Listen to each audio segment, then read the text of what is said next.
বিএনপির সাংগঠনিক সম্পাদক আসাদুল হাবিব দুলু বলেছেন, পৃথিবীতে যদি স্বৈরাচারের একটি কমিটি গঠন করা হয় তাহলে শেখ হাসিনা বিনা প্রতিদ্বন্দ্বিতায় তার সভাপতি হতেন। যে পৃথিবীর মধ্যে যদি স্বৈর শাসকের কোন সমিতি গঠন করা হয় তাহলে শেখ হাসিনা বিনা প্রতিদ্বন্দ্বিতায় সভাপতি নির্বাচিত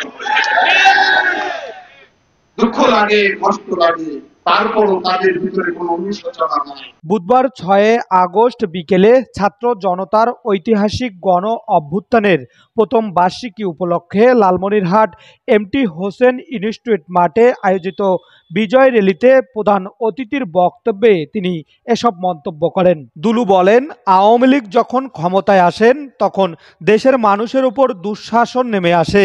যুগে যুগে আমরা লক্ষ্য করে দেখেছি এই ফ্যাসিস্ট জালেম যখনই আবির্ভূত হয়েছে তখন হয়তো কিছুদিন মানুষের কষ্ট হয়, জ্বালা হয়, যন্ত্রণা হয়, কিন্তু একসময় আল্লাহর হুকুম থেকে তার পতন হয়।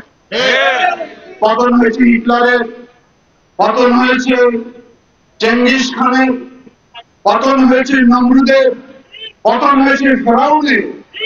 সর্বশেষ বাংলাদেশের মানুষ, বিশ্বের মানুষ দেখলো শেখ হাসিনার পতন কত ভয়াবহ হয়েছিল তার পতন। অনুষ্ঠান শুরু হয় জাতীয় সঙ্গীত পরিবেশনের মাধ্যমে। পরে মাঠ থেকে একটি বিজয় র্যালি বের হয়ে প্রধান সড়ক প্রদক্ষিণ করে হামারবাড়ি বিএনপির কার্যালয়ে গিয়ে সমাবেশে পরিণত হয়। এ সময় জুলাই আগস্ট অভ্যুত্থানে নিহতদের স্মরণে 1 মিনিট নীরবতা পালন করা হয়। দুলু বলেন, রংপুরের গর্ব আবু সাঈদ তপ্ত বুলেটের সামনে বুক চিরে দাঁড়িয়েছেন গণতন্ত্রের জন্য।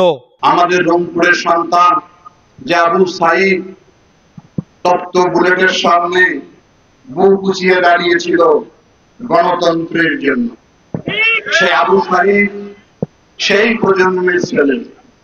আমার পিতা সহ 1971 সালে মহান মুক্তিযুদ্ধে যারা শহীদ হয়েছেন তাদের উত্তরসূরি হলো আবু সাঈদ, মুগ্ধ, ওয়াসিম সহ হাজার হাজার ছেলে সন্তান।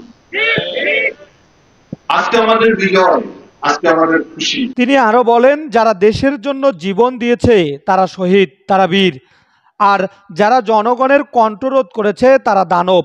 বিএনপি দীর্ঘ আন্দোলনের চিত্র তুলে ধরে তিনি বলেন, বিএনপির ইতিহাস তো লড়াইয়ের ইতিহাস, বিএনপির ইতিহাস তো সংগ্রামের ইতিহাস, বিএনপির ইতিহাস তো গণতন্ত্রের ইতিহাস।